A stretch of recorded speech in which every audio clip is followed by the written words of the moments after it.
You guys are here for the Navigating the Canadian Horror Landscape.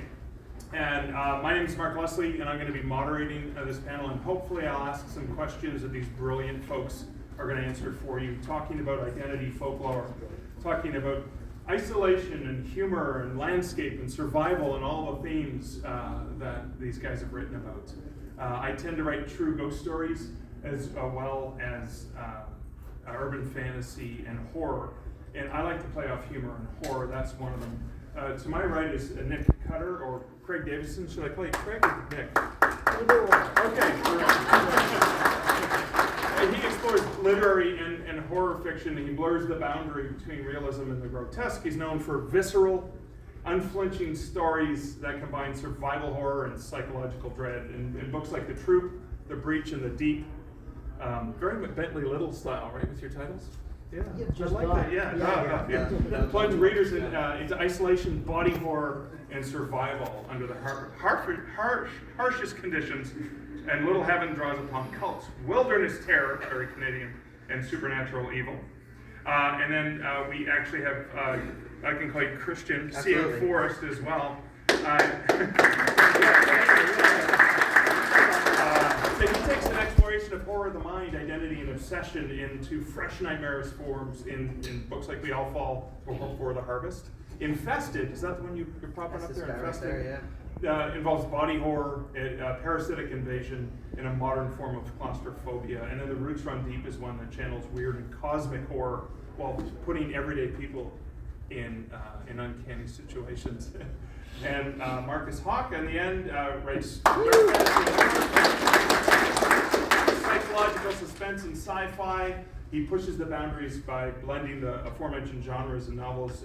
Miracle City combines pace-shift adeptness alongside a delightful interweaving of explorations of destiny, religion, and myth. And there's a strong sense of setting in stories such as In the Axe Remembers, a Redwood Ripper story, and horror and nature play together. So, gentlemen, welcome. Thank you. Thanks for having us. This is exciting. So, the first question, and it's like horror in the body. Let's talk about horror in the body, because that seems to be a theme that's common amongst you. But I want to talk specifically about if you can combine that. How does horror of the body combine the geography that we live in here as Canadians? Maybe even some of the folklore. And you guys can just jump in at whoever wants to take this one first. I mean, it's cold 6 to 8 months of the year, so that's the body, immediately. That's largely what I've explored and some what I do, because I'm not a winter guy at all, so that's horrifying to me. Wait, you're still not a winter guy? I know, I'm a bad Canadian that way, but no, not really. That's fair. Yeah, I would say that, I find it, sort of you think of Canadians and we think of, very kind of somewhat quiet, polite people. And always, I feel this idea of, there's something weirdly grotesque happening to you, some sort of transformation or something, but that, we're not being allowed about it. And it's you're just kind of quietly, horrifyingly accepting this weird thing that's sort of affecting you. I have this idea of someone a Tim Hortons, and they just can't get out because they locked the door. and they're they've eaten all the donuts and there's nothing left, and it's been weeks, but they don't want to break the glass and get out, so they're just slowly emaciating and dying and withering away. But it's they put the money on the counter for all the donuts they take out, and they still apologize. Yeah, and they just won't break the glass. It's just whatever. I don't know. That's kind of where my head goes. That could have come from the Toronto Sun. Yeah. That's what I mean. That's where we're living. They need to die because they refuse to break the glass. That's right. They refuse to break the glass. Yeah. My turn. I'm not quite sure that I can draw a correlation between our country and the body horror that I write, or I think I'm very influenced, and probably a lot of people from my generation are influenced by Cronenberg. Who obviously is a Canadian, and some of his films. Him and Carpenter, obviously an American, but the settings in some are very Canadian-esque. Yeah, that's right. Like The Thing, for example. So yeah, where the fascination with body horror comes for me, I don't know if you guys have thought about it yourself, like not just about body horror, but like the specific scene of horror that anyone decides to travel, like where, I mean, I'd probably have to go some deep psychoanalysis to do, sort of sort out where that might have come from and the way that I particularly decide to sort of travel that road, you know. But I think for the longest time with the horror that I write, and I'm sure anyone here who writes horror as well, it's I think you're kind of channeling your id in a lot of ways, and you're plumbing these odd places. No, I shouldn't say odd. That's not really true. I was going to say odd places inside of you, but horror writers are maligned as they are too much anyway. So it's not odd. I think it's just an opportunity for me, you know, sort of look at things that scare me, and obviously aging is something to do with like a body changing and losing certain elements of its strength and repossession.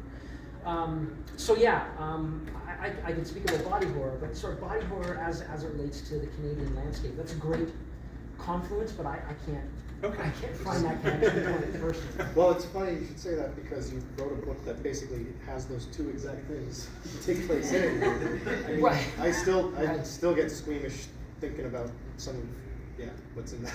Well, in a good way, in a good way. Sure. But I was thinking about, I recently finished The Breach. Oh, okay. And it does involve that sort of body changing, right? Yeah. The body horror is there, Sure. but then here's the other thing that I want to get to with the next thing to throw out of you, that sense of isolation that is predominant in a lot of Canadian horror, particularly. Right. So that there was a lot of isolation in that one. Yeah, I feel like that. You know, sometimes someone will ask me, you know, like, what's the trick to writing horror? I mean, there's no trick, obviously. I think the closest thing is to follow the things that you want to pursue and you find interesting. But if there is anything closest to a trick or a technique, it's like it is isolation. It is taking a group of characters, and if you look at my book or Infested, it's like it's a group of people, and you take away the trappings of civility, and you kind of force a crucible on them, I think, and you force them to, like, I mean, Lord of the Flies being sort of the perfect one, which is a huge inspiration for me, for the troupe, and for other works of mine as well. But the idea that you take a group of characters, you take away governance and law and civility, and then that's the petri dish to see what happens. And isolation is the key to it, because isolation is you're outside of police, you're outside of governance, you're outside of like politesse, I guess. So yeah, to me that's a key of writing horror. Yeah, I think also that is something that really is something more Canadian than the body horror, because I mean I think I'd read somewhere that like if every Canadian stood as far apart as they could from the next person, we'd each be like 2 kilometers away or something. Like it's some crazy personal bubble you would have. And like I don't know about you guys, but like I've still to this day, like you can go places where you can still pull out your phone and go, oh, I actually have no signal. Like that's like, we use it as like a trope in books, but I'm like, so I think we all kind of have that feeling of isolation at times. I mean, obviously we live, if you're anywhere around here, you're not isolated, but and I think though, going to what Craig said, it's something that you always go to because that's such like a low-hanging fruit for a horror author, because I use it to be like, if it's not just being isolated, it's about being isolated in specific places for me. Like if you're isolated but you're in like a place that's supposed to be full of life or people, like right away you're already going to be unnerved, and I haven't had to do any heavy lifting yet. You know what I mean? Like I can just tell you it's in a school that no one's there, and you're going to go, well, that's not normal for schools. There's always somebody in a school or a hospital or a busy apartment building or something. There's always life, but as soon as you isolate and take everything away and just someone's alone there, it's like now there's already this unease that you created in the reader without even having to actually add in a scary element. It's a push into the uncanny valley of liminal space. Yeah, pretty much. Yeah, there's something just immediately creepy about that for who knows what reason. But I know, I agree. Like there are times, I mean, it's not all that often, but there are times where you can go out into the wilderness somewhere where it's so free of light that you can see the full sky. You don't really realize just how how unbelievable it is when you're there and seeing that, and how kind of sad it is when you're surrounded by somewhere with so much light pollution that you can't see the stars. But it's also terrifying. I was walking one time up a creek in Nova Scotia, and it was like getting that the sun was going down, and I was like, how nice. And then it went a little further down, and I was like, if I stay here for another hour, I'm gonna die. Like it's gonna be, it's black, and I'm gonna die in these woods. Like I need to get back to civilization ASAP. And you don't know what's in there, right? Yeah. You're on the bear's turf, not the other way around. You know? Something wouldn't even have to get me. I would just lay down and twist it. Like I would make it, man. Like I'm not going home. So, Christian, you talked about the cell phone signals, and I was just north of Lake Superior, and there's certain spots driving even on Highway 17 there that no signal, because I was trying to have business meetings while I was driving, and I just kept dropping. But I remember a novel I was working on where it was important for them to not have a cell phone signal, but technology caught up, and it used to be a half an hour outside of Sudbury you couldn't get a cell phone signal. So my guy was 45 minutes out of Sudbury, but damn it, I had to set the book 15 years earlier. So that's because now there's a cell phone tower there, and now there's a strong signal, but it was really important that he couldn't reach people. So have you had to, in your writing, because Canada has changed or has grown or has expanded, have you had to set stuff at a different time, or either make other things up to make up for the advancing technology? Wherever it's possible to leave social media out of my work, I do. Okay.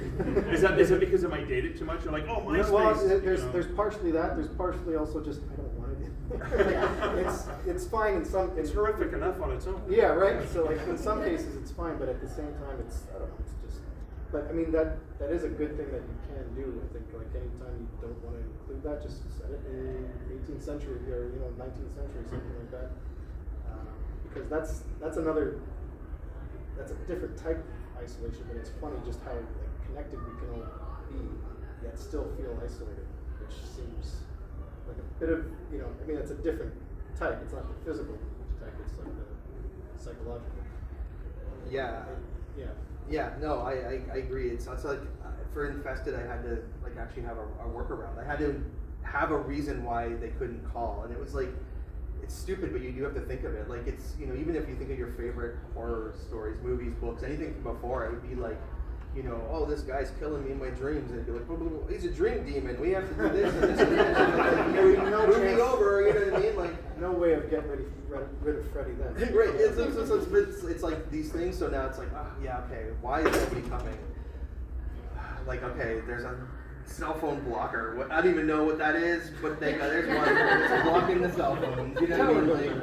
Like everyone has one. It can't even be like it used to. The old go-to was can't get a signal. Yeah. But I mean, you can't even do that anymore at most places. So you really have to consider technology, or do what you do. Set it back.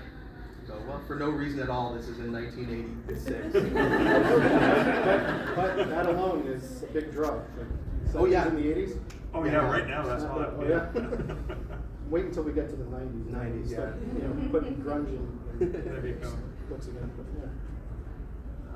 yeah. Any comment on that? No, just general agreement. Yeah, you got all sorts of clever workarounds you've got to come up with.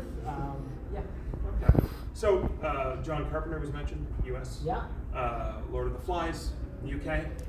Right. So we as Canadians exist between those two universes, right? Commonwealth nation, and obviously the neighbor to the south. Used to be a friendly neighbor to the south.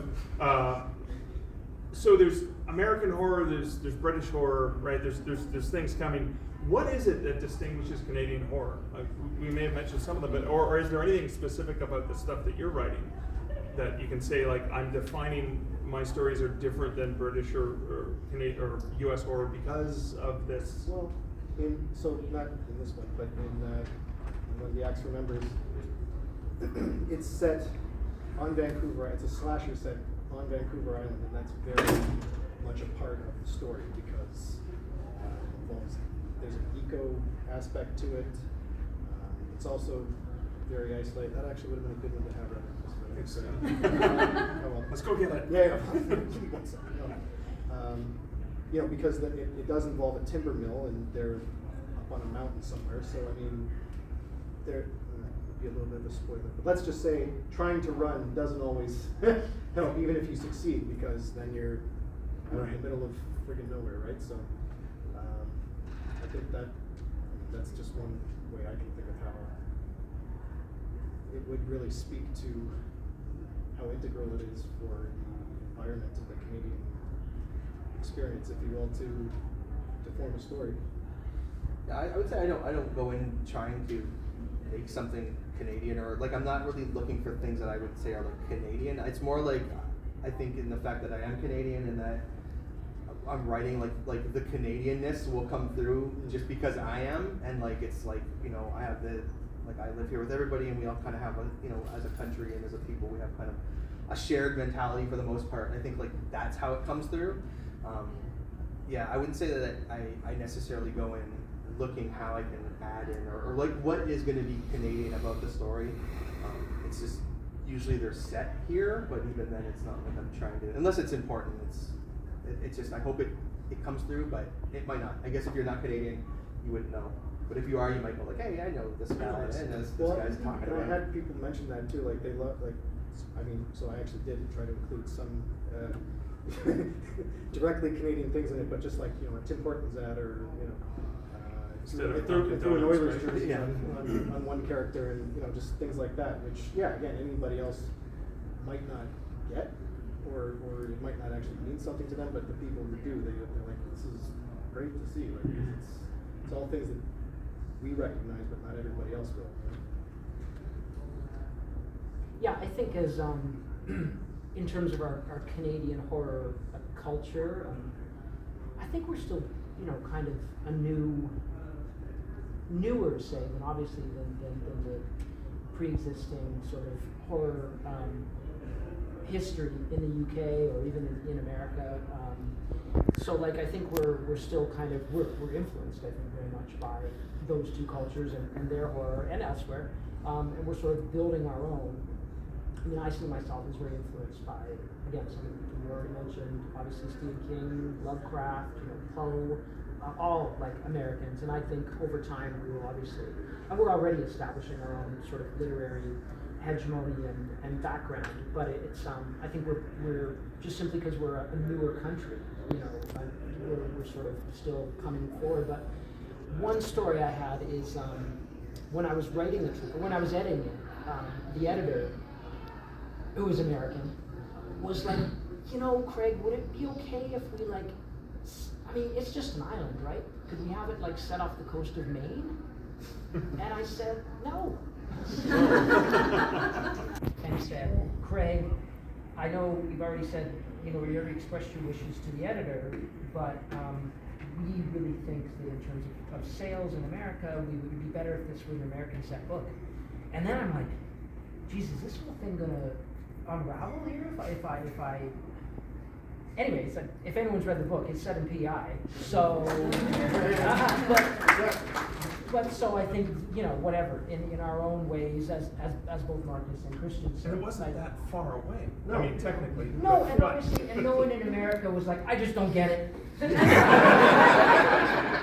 happening here? I just like, it's too far away for me to understand. I think sometimes, and this is sort of how the sausage gets made in inside baseball, is that you know, people at publishing companies can think themselves, I think. Right, yeah. You know what I mean? Or get a sense of what readers are going to tolerate or not tolerate. And ultimately the reviews don't make any difference at all, but they internally they become very important. So anyways, yeah, all to say is that we clearly set our books in Canada. Every single book going forward, I think, that I'm writing as Nick Cutter is set in Canada. Right. And it's, I don't know, it's important. Yeah. So that reminds me of a story. So we're really good friends with Sean Costello, the Canadian horror author from Sudbury. And his very first novel, Eden's Eyes, was pocketbooks in the early or mid 80s, set in Sudbury, which kind of blew my mind. It was like, oh my God, it's like the Inco and all the stuff I knew from growing up. And then his next one was set in Ottawa, and the next one was set in Toronto. And he got into a fight with his editor in New York, who said, enough. No more Ottawa, no more Toronto, we want LA, we want Chicago, we want New York. And he said, I can't repeat what he said to them, but he walked away and said, screw you. And then he came back 15 years later and started self-publishing. Because he's like, screw them, I don't want to do this anymore. And because they're very distinctly Canadian in that. So I want to ask questions about the market then. You talked about, okay, every book I'm writing is going to be this, and you did get into it with the publisher. Because so there's certain things, like I know, I'm not going to mock folks from the States, but we know the difference between British, English, Canadian spelling. We know color has a U in it. But we read American text and go, okay, it doesn't have a U when we're reading American, but I'm not as generous to believe that they would not think we're idiots because we don't know how to spell. You know what I mean? And it also saves money. Right? Even newspapers use American spelling often because they can keep it smaller. What are the market conditions that you have to consider then when you're setting stuff in Canada? I mean, if you have a Canadian publisher, that makes it easier, but are there other conditions in the market? As a Canadian horror author, how you either market your works or how you pitch to the publisher? Or? Yeah, well, everything I have so far is mostly set in the States except for the extra members. So I'll let you know. And was that a market decision, or was that just that was because I just wanted to, well, it also kind of ties to something else that it was more than anything, it was more I wanted to do that. And at the time I was writing it sort of like as a short story because I thought I might submit it to a submission to the Earthquake at night. Is that right? Yeah, I always screwed up now. But and then it just grew to be too long, and I just decided to publish it myself. And it was largely something I did to flesh out a backstory of another story, which is coming. But they're connected. They stand alone. So it was, everything together. I guess it started and ended because I wanted to do it, and because we don't see a whole lot of horror books or just books in general set in Canada. There was time to change. Yeah, I would say I don't really consider that as a question I ask myself. It's obviously my stuff's a lot smaller. The critic's gonna have more pressure to put on him to make those kinds of decisions. It doesn't really change though, like in terms of for me for marketing or anything like that. Or trying to sell this book, whether it's Canadian or American. It really is more just like nothing would change about how this book is presented or how I sell it or try to market it to people. It's so really that was a long way of saying no, not gonna do it. The makeup's the same. Yeah. You used extra words just like we use extra I did. letters. Yeah. Okay.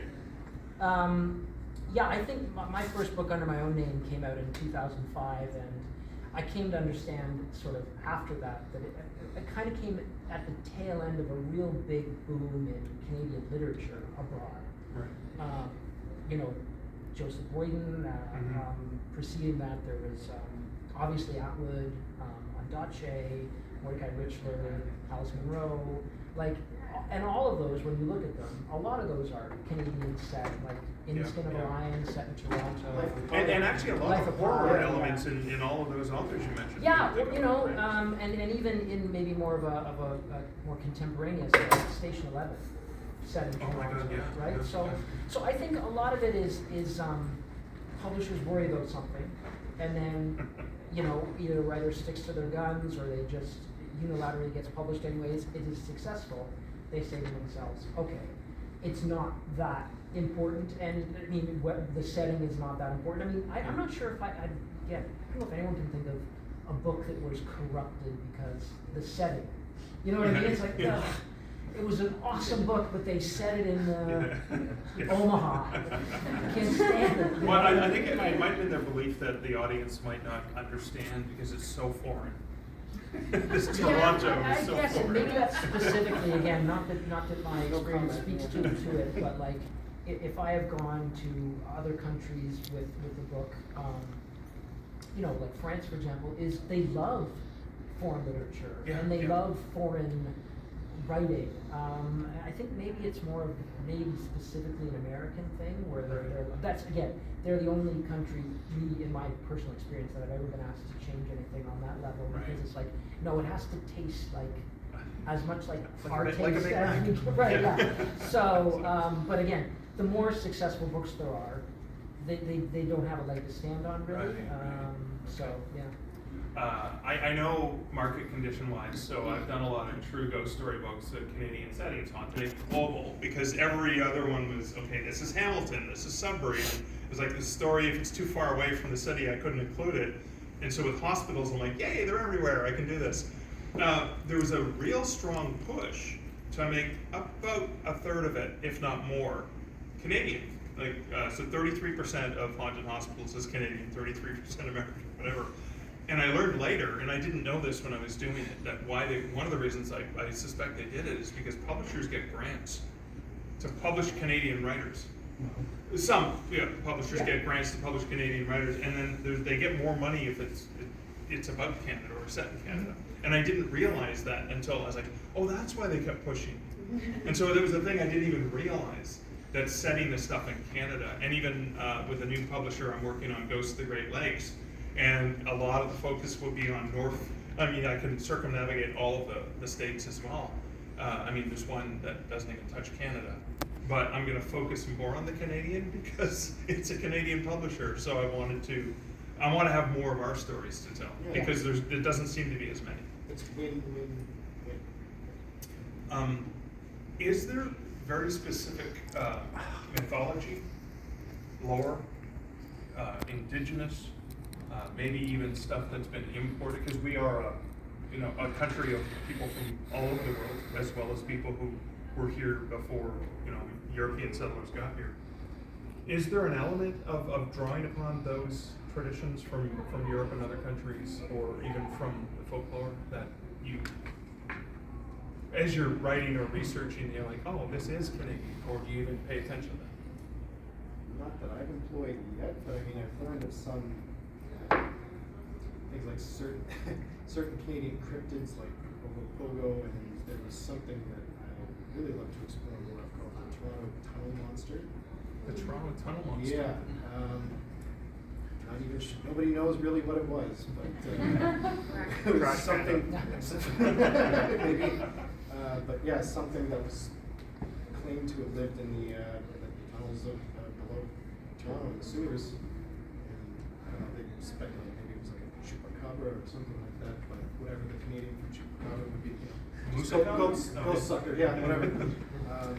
Just things like that I know of, but there's always lots to discover. Like especially when it comes to ghosts and things like that. There's tons which I'm woefully unfamiliar with right now. But yeah, I would say that I don't.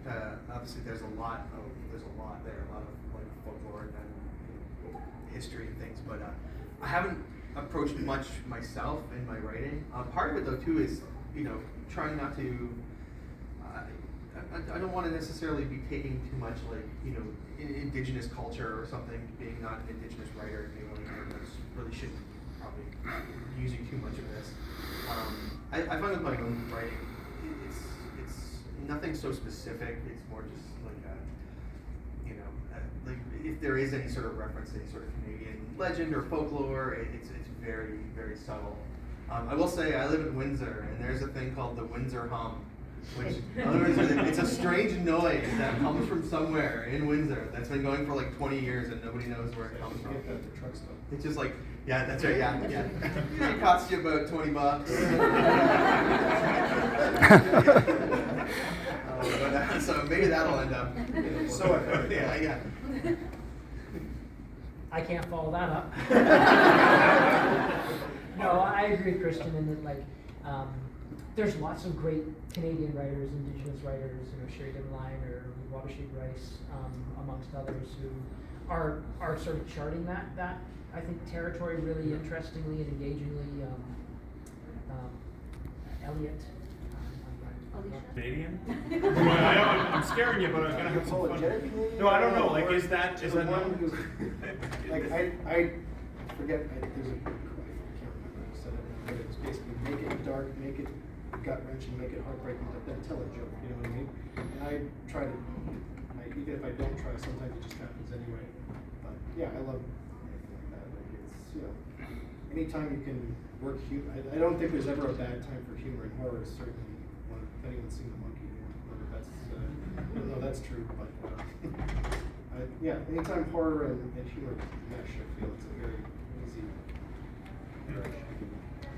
I don't put a lot of humor in my writing. Like I like humor in horror and I like reading it. I typically like my own work though is very like grim, nihilistic, depressing, I guess. Don't really.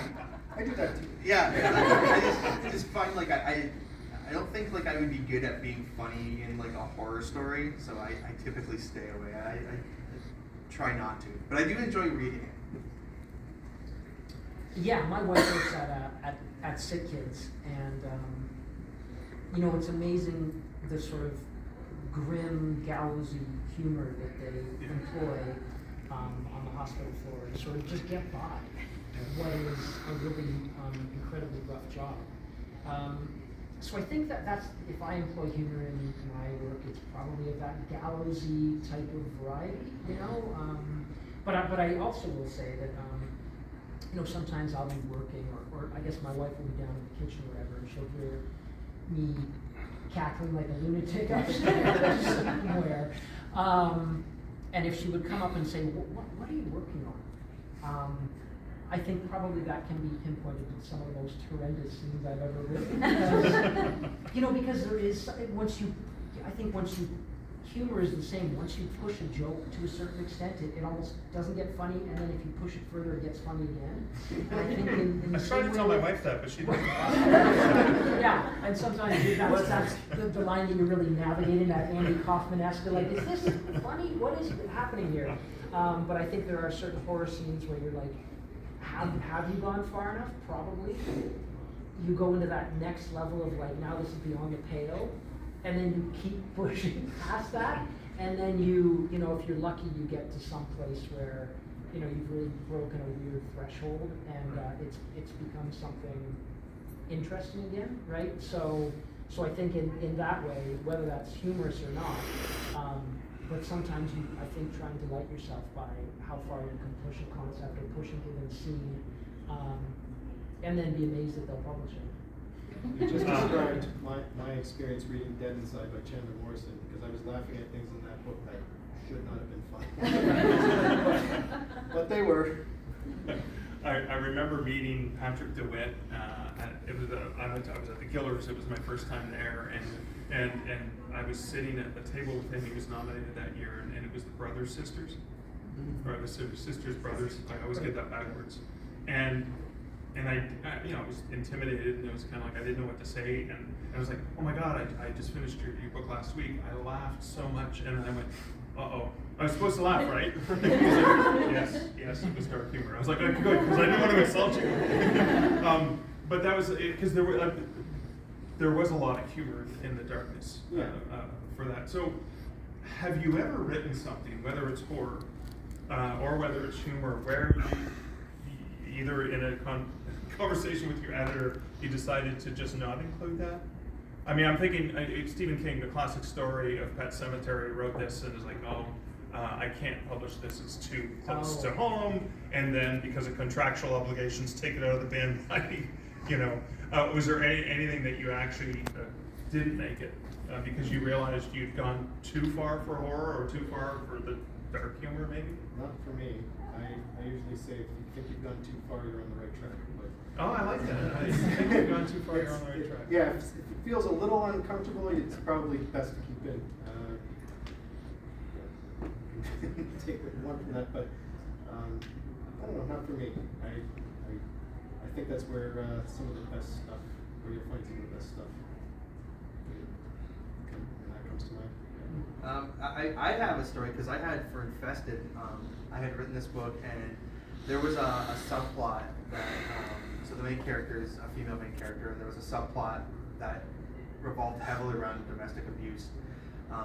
And it was a sizable chunk of the book at the beginning, and I was trying to get this book published, and it was like I got so many replies of like, this is so fun, good writer, loved it, was scary. No, right? No, we don't want it. And I was like, why? Why does nobody want this? You're taking the time to send me like actual personalized responses, but you don't want this book. And somebody was like, I think you gotta cut that stuff out. And it's because of, like, that wasn't my voice to tell that story, right? Like, to tell that aspect, I guess. And I agreed, and so yeah, I did cut a lot out, and I'm not gonna say softened it, because it's still very like horrific and all kinds of bad things. It's weird, because it'll be like, cut out this thing, which is much more, like, it's based on a real thing that unfortunately people go through. And I'll be like, okay, so instead I'm gonna put this poor lady through like 9 shades of hell in its place, and it's like perfect. You know what I mean? Like, that's totally fine. And those, so I cut a lot out, and then right away it was like multiple offers for it. And it was like, oh, okay. There's always a way to do something, right? Like whatever it is, it just, I guess, depends on how you approach it. Yeah, I mean, it was the right move to make. I think the book's better for it. Honestly, I think it flows better. I think it just is a better story, but it was something I did have to cut out of the book. It didn't fit and whatever. Yeah, well, I think with when I've had the same editor since The Troop, and The Troop being what it was, I think once he took that on board, he's like, well, you know, okay. Yeah, there's not much that he's asked me to tone down or turn back, but I will say that for the most recent one, The Queen, it was there was a sensitivity reader, and this was something that you know, internally, you know, your book is read by your editor, but then it goes and will be read by the marketing people, the sales people, publicists, and they'll all read it, ideally so that they can understand how to sort of market it, sell it to bookstores or elsewhere. And so enough people had read it, and I basically said, listen, if enough stuff comes back that, you know, this should be looked at, that should be looked at, then I'm totally receptive to that, and please let me know what those things are. And, you know, word did come back with a couple changes that they were advocating that I make, and it's not like you don't have to make these, but I'm like, no, okay, these make sense. These are thoughtful edits that I think will make the book better, so I made them. Yeah. Awesome. So I've had my pleasure of getting to ask you guys some questions, but we have an amazing group of people here. Are there questions that you guys have, horror, Canadian horror, or for the gentleman on the panel?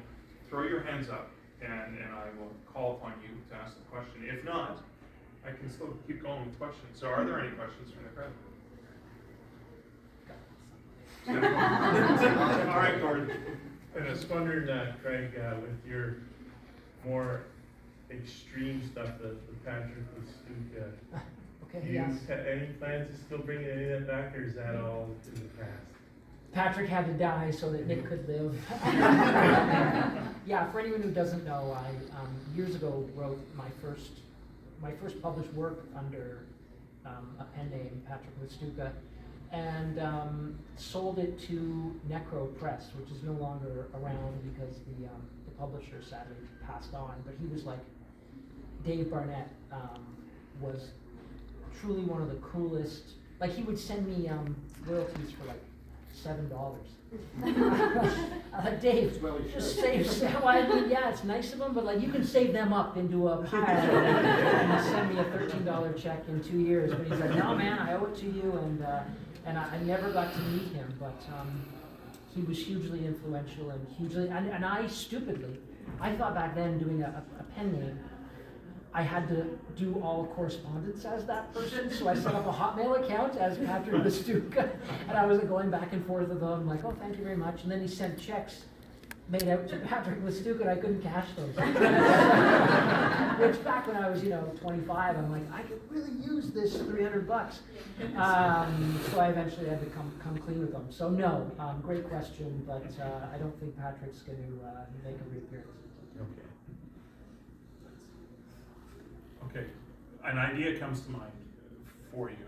How do you know what form it's going to take? Is it going to be a story? Is it going to be a novel? Is it going to be thrown away? Is it going to go into a file folder? How do you decide those things? I think you start working on it, and then however it ends, that's what you go with. That's how it is for me, at least anyway. I don't always know if it's going to wind up being a short story or a novella or something this size. But yeah, you just kind of follow it through to wherever it ends and hope for the best. You know?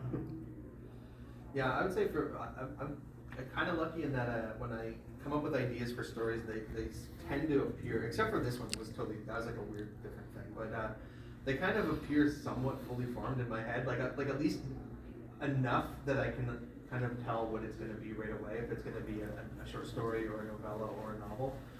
That's not, it's the problem is that picking one of the things, because it'll be like, you know, you start working on it and then you have this other great idea and it's like, well, now that seems much prettier than the one I'm working on. And, you know, you have to commit. I mean, for me, it's like if I'm doing a novel, like it's going to be, you know, 8 months to a year, you know, so it's like I'm committing, like I can't just jump ship halfway through because could be 6 months gone. So that's really more the thing. It's not the ideas, it's like once I got to make sure the one I want, the one I like, that I'm going to work on, like I really like it, and I'm going to still like it in 6 months and still like it in 8 months, and not just think it's trash and want to get rid of it. Yeah, I think the question I get sometimes is how do you know it's going to be a Craig novel or a Nick Nick novel? Carter, yeah. Like to me, those things are fairly, or they were fairly clear. I feel like over time it's become You've the worked line- them over the yeah, years, yeah. It's- The newest one that is under my own name.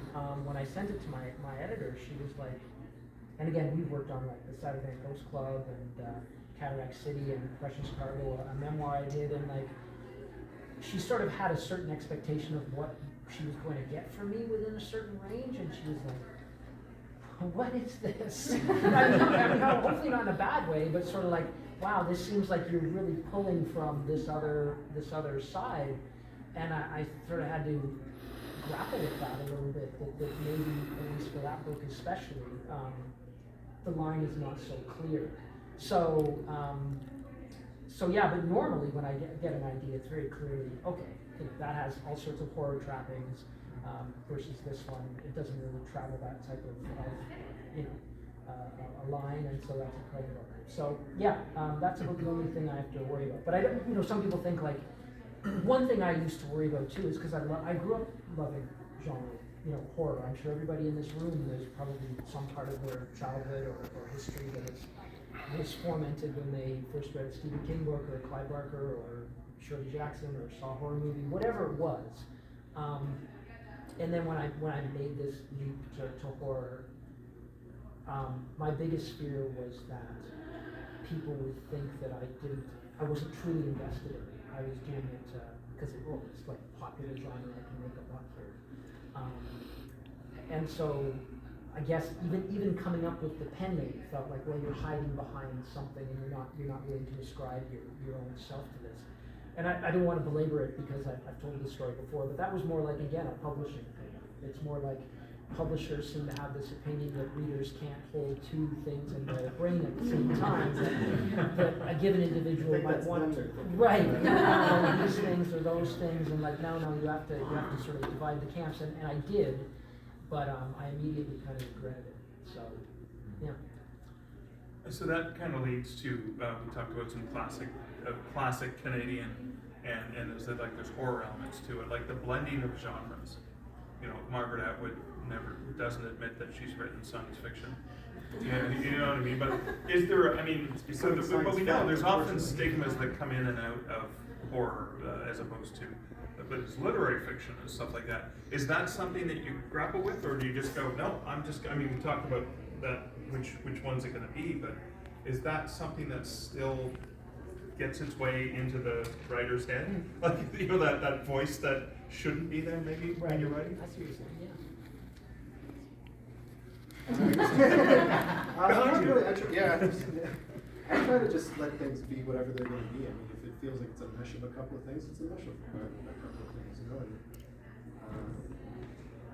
I don't try to. I mean, like the last book I had published so far it's a vampire Christmas story, which you don't see a lot of. And then it was funny, but like a month later, Nosferatu came out. I was a vampire. Like, but it was fun. Like, if anything, it actually kind of like it felt like it sort of generated interest in it. And,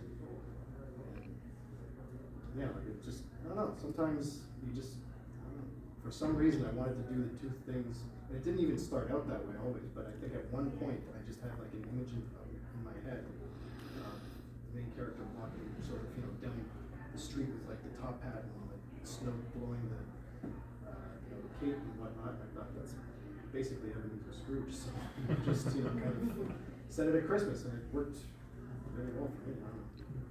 Yeah, I would take this the way like again where like I come up with these ideas and I have like all these books of ideas.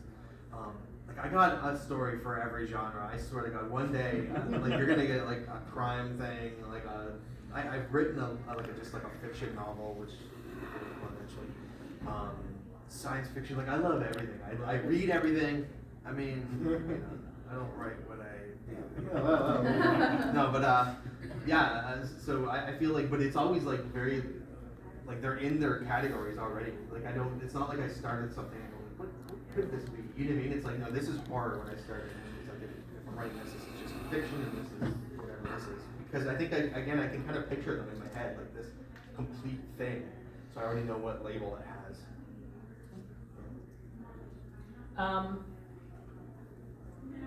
I'm not sure if this answers your question, but when I first started writing as Nick Cutter, I'd have some people from my literary side of things would be like, oh, what do you do?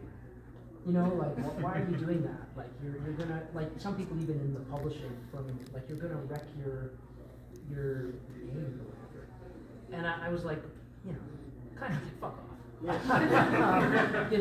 I did never express it that way, but I thought that was silly. I've always thought that has been silly, but then it's, whatever. The first Nick Cutter book came out like 11, 12 years ago now, and I find over time it's now like, even within the horror genre, there's some sort of hierarchy that's establishing itself of like, well, no, this is literary horror, this is elevated horror, and I don't like that either, frankly. I'm like, no, I came from that world where people are fighting each other, like, well, no, this book has more literary merit than this, and this book has more literary merit than this, and it's like, I'm like, I kind of understand that belongs over there, like, and that's just always been a part of what literary fiction sort of does and says, but to come over and find it in a genre that's always been maligned anyways, it's like, why are we maligning ourselves and putting in these stratifications to sort of, have arguments within ourselves over like, well, yeah, okay, this is horror, but this is real, this is the real stuff. And this over here, this is like even better. So that, I don't know where that's come from, and there's nothing I can do to stop it. I mean, at some level, you just go do your thing. But I'm kind of, from having a foot in both worlds, it's kind of a little melancholy and crestfallen, to find it's now taken some root over in this side too. Awesome. That's a great way to wrap this up, because we are at time. Just very quickly, if there are Canadian horror books that you would want to recommend, I'm going to throw a few out just to give you some ideas. So, Linwood Barclay's latest novel, Whistle, is very much not thriller-esque as much as it is very Stephen King-esque, and it's based on his passion for trains, local, because he's spent a lot of time here. I love Drew Hayden Taylor's Cold is another one I highly recommend. And of course, My October Country, Ray Bradbury, who's Death Drives a Semi by Edo Van Belkom as well, was one of those seminal horror story collections as well. Are there any ones that you just want to toss out that you'd love people to check out if they haven't?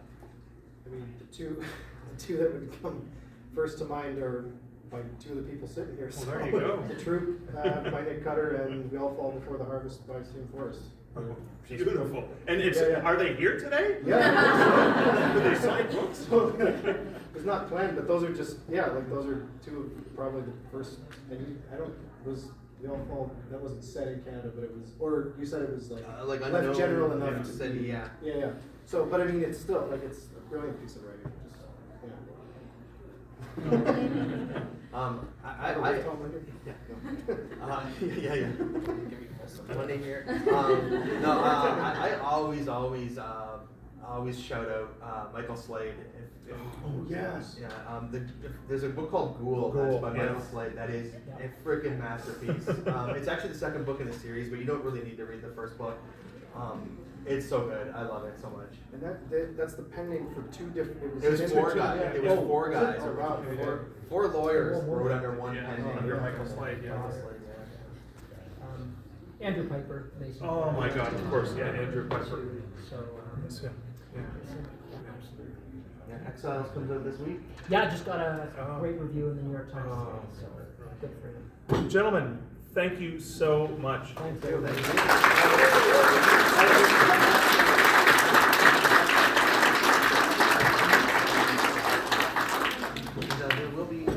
There will be a signing table too at the back of the other room where you can get Get things Mr. signed. Mr. Feather here to put his Herbie Hancock in your